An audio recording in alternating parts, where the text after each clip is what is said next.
Bom, mestre, eu pensei muito antes de vir aqui te contar o que eu vou te contar, mas pensando eu entendi que se isso é tão importante para mim, é muito provável que isso vá ser importante para ti também.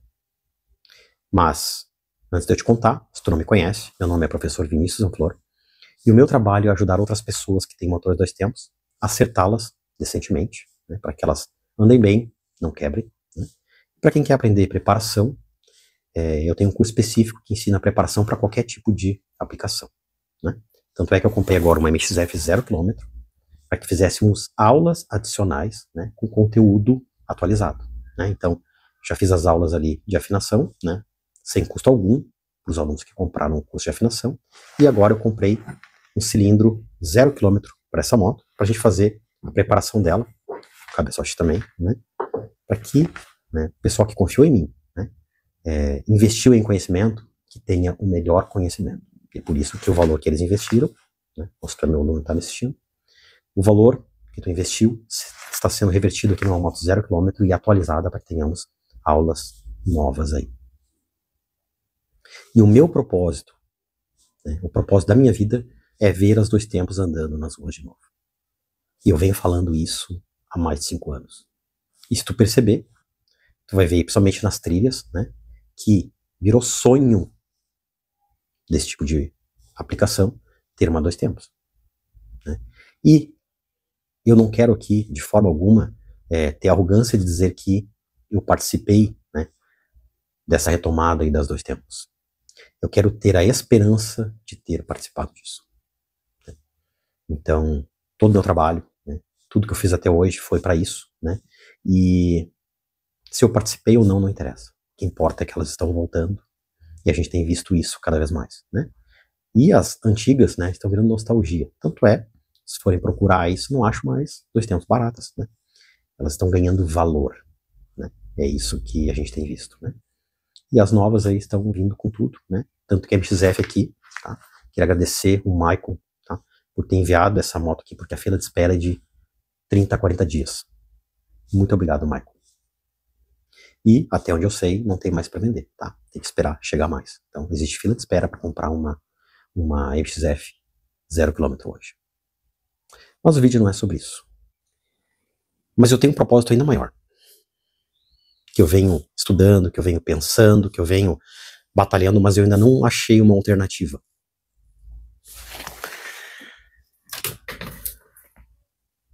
Testei isso aqui. Tenho duas, ó, lacradas, porque eu ia continuar na tentativa de colocar os dois tempos nas pistas de novo. Quem lembra lá dos anos 90, cara, só dava dois tempos, né? Andavam na frente. Mas aí depois o pessoal das quatro tempos aí descobriu o nitrometano e os dois tempos ficaram para trás. Mas olha que legal, né? Eu participei de uma corrida na Terra faz umas 2 semanas aí e lá não era permitido nitrometano. O que aconteceu ali?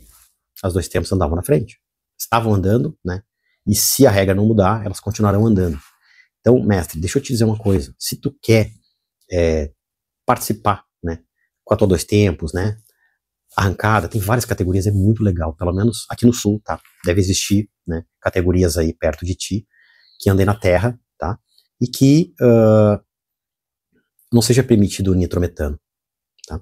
Eu coloquei uma moto lá na pista que era na categoria até 70 milímetros e era tudo misturado lá, né? Legal isso, muito legal, dois tempos, quatro tempos. Só que as quatro tempos, né, só podia usar metanol. E ganhou uma dois tempos, tá?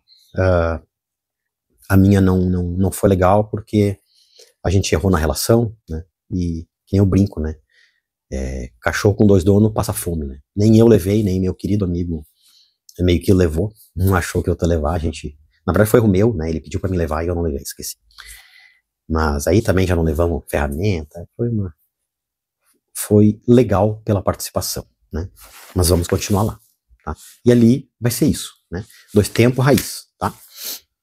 E se Deus quiser eu vou continuar participando ali, a gente vai, né, brigar ali para ter bom resultado, né? Ela ficou em 10º, né, apesar dos problemas que a gente teve. Bom, só que e nas pistas, nas arrancadas, onde é asfalto e tem 200 metros, cara, Nenhuma 2 tempos se criou ainda, né? Cilindrada por cilindrada, 4 tempos sempre leva, tá? Então, comprei esse nitrometano aqui e eu já tinha feito testes, né? Eu ia voltar a fazer testes, tá? Mas com pouca esperança. Por quê? Eu fiz um curso com um professor que trabalhou na Fórmula 1, né? E ele é engenheiro e ele já testou, tá? Então, é legal ver que o resultado que ele me disse que ele teve foi o mesmo resultado que eu tive aqui. Até uns 5% vai de nitro. Depois não tem mais resultado. Ah, mas eu conheço alguém que conseguiu usar 10. Ótimo. Duvido que alguém consiga usar 15, 20, 30, 90% de nitrometano, como as 4 tempos usam, tá? E tenha chegado perto de uma 4 tempos. Ninguém chegou. E nem vai. Tá? Porque existem limitações, né? Eu já fiz vídeo sobre isso. Não vou explicar de novo por que o nitrometano não funciona nas 2 tempos e por que funciona tão bem nas 4 tempos. Então, eu já estava, né, relutando para testar de novo, e eu sabia que se eu tivesse um ganho seria pouco, né? Eu já consegui chegar no motor de DT180, que nasceu com seus 16 cavalos, com 50 cavalos de roda. E talvez se eu colocasse uns 5% de nitro, a gente conseguiria não melhorar, pelo que eu percebi, né? Cavalaria, em HP eu estou aqui falando, né? Não consegui, com 5% eu consegui 1% de potência. 5% de nitro, 1% de potência. E o que foi bom foram 10% de torque. Então o que eu conseguiria naquela moto seria melhorar o torque, potência não. Bom, dito tudo isso, recentemente eu postei um vídeo aqui de um motor da Otto. Como é que é o nome? Esqueci. Enfim, né, se quiserem, pesquisem aqui, tá? Que é um motor 2 tempos que eles sugerem aí, né, como um sucessor aí para os motores, inclusive substitui até os 4 tempos, tá? É um motor com menos de 600 cilindradas, vamos arredondar para 600, gerando 200 cavalos, 18 kg de torque. 600 cilindradas, 18 kg de torque. O que tem de mágico lá? Algo que nas 2 tempos pode funcionar. Mas precisa de um detalhe ali que eles fizeram com maestria, que eles corrigiram com maestria. Que é um motor sobrealimentado. A gente pode sobrealimentar um motor 2 tempos com turbo ou com supercharger, né? Como é que o pessoal sobrealimenta as 4 tempos? Com nitrometano. O que o nitrometano faz? Ele joga oxigênio líquido para dentro do motor, né? E obviamente tu bota mais combustível, então tu consegue botar muito combustível e muito oxigênio, e é por isso que o motor, né, tem aquele grande benefício, né? Coisa que nas 2 tempos não tem como fazer. Mas o grande problema das 2 tempos é que, vamos olhar para esse cilindro aqui, ó. Toda vez que eu injeto pressão aqui, né, o que eu tenho? Uma janela de escape sempre aberta e sempre acima das transferências. Então, se eu injeto pressão, automaticamente essa pressão ela vai escapar pela janela de escape. E, então, meu pistão baixou. Abri transferência. Vem a pressão do turbo ou do supercharger lá, enchendo e carregando aquele cilindro ali. Porém, em dado momento, o pistão vai subir e ele vai fechar as transferências, né? E a gente vai ter, então, vai cessar, então, aquela pressão de turbo ou supercharger, a gente vai ter uma janela de escape aberta. Ou seja, boa parte ou grande parte da pressão que eu consegui carregar no cilindro vai vazar pela janela de escape. Então, melhora a performance? Sim. Mas não o tanto que a gente necessita. A gente precisa ir para dobrar a potência de um motor 2 tempos, 1 kg de pressão. Para a gente quadriplicar a potência de um motor 2 tempos, a gente precisa dobrar a atmosfera, ou seja, 2 kg de pressão. Então, 1 kg na teoria, tá, mestres? Não estou dizendo que é assim, tá? É um número que a gente estima aí, né, para as 4 tempos aí. Pegou 4 tempos, botou 1 kg de pressão, tu dobra a potência. Como tu dobrou a potência, vamos supor que um motor de 4 tempos tivesse 50 cavalos. 1 kg, ele vai para 100. 2 kg dobra não os 50, dobra os 100. Então tu quadriplica a potência com 2 kg de pressão. Então, fazendo essa sobrealimentação no motor 2 tempos, não consegue levar para esse nível de pressão, porque ele vai perder essa pressão por escapamento. Tá? Porque a janela de escape é a última janela a fechar. Então, infelizmente, a gente não consegue. Mas a Otto, puxa, é Otto Performance? Esqueci o nome, não importa. Adicionou uma válvula na janela de escape. Ah, mas isso aí já existe nos motores nos motores diesel Detroit, exatamente. Só que lá é uma válvula. Né? Qual é o design de uma válvula?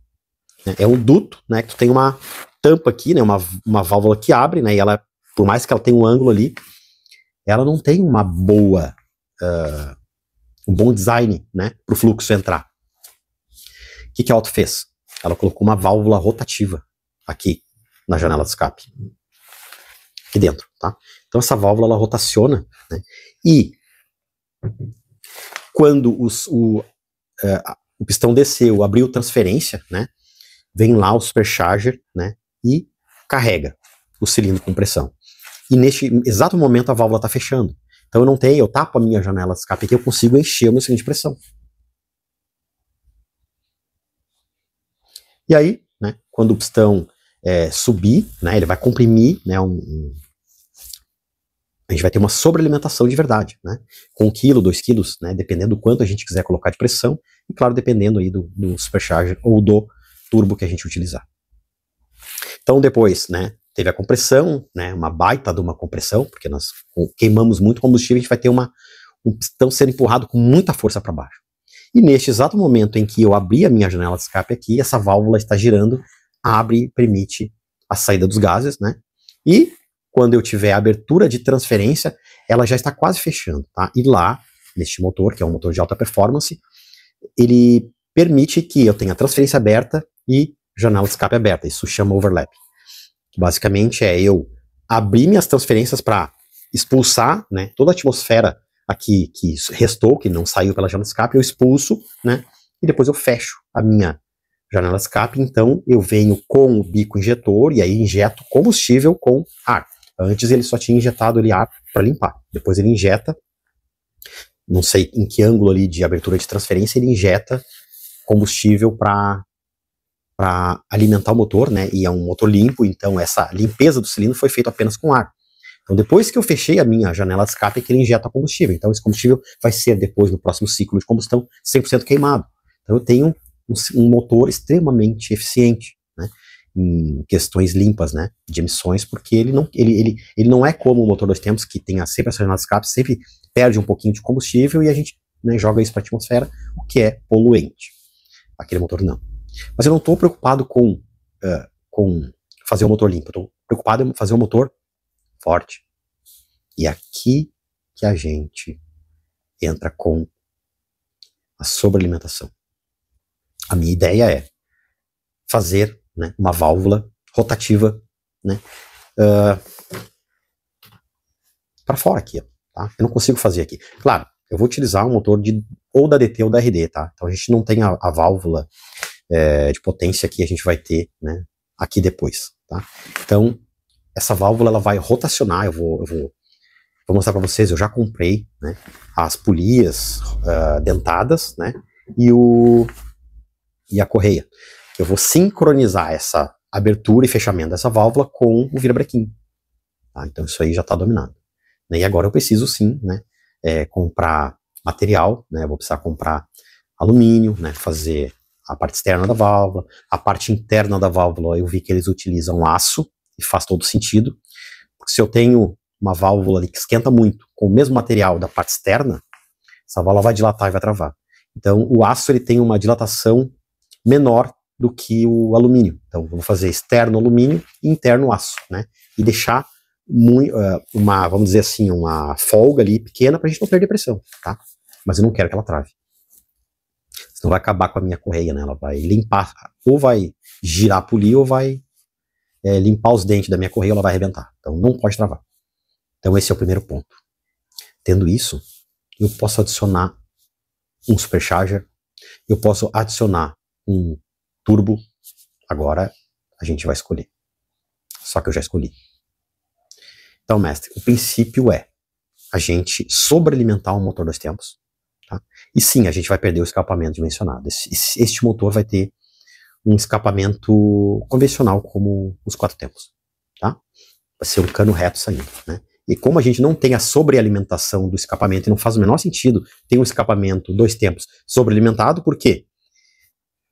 O nosso escapamento, ele devolve a mistura que foi perdida e mais pressão para dentro do cilindro, que é o que faz, né, uma 2 tempos ter a performance que ela tem quando a gente adiciona um escapamento dimensionado. Esse pulso ele volta quando a nossa janela está fechando. Então a gente já vai estar com a válvula fechada ali. Então não faz o menor sentido, né, fazer um escapamento dimensionado aqui. A gente vai ter só um escape reto com silenciador. Tem gente que vai reclamar. Ah, mas não é mais uma 2 tempos. Ah, mas já não vai mais ter o mesmo barulho. Fico curioso para saber qual é o barulho que vai ter esse motor.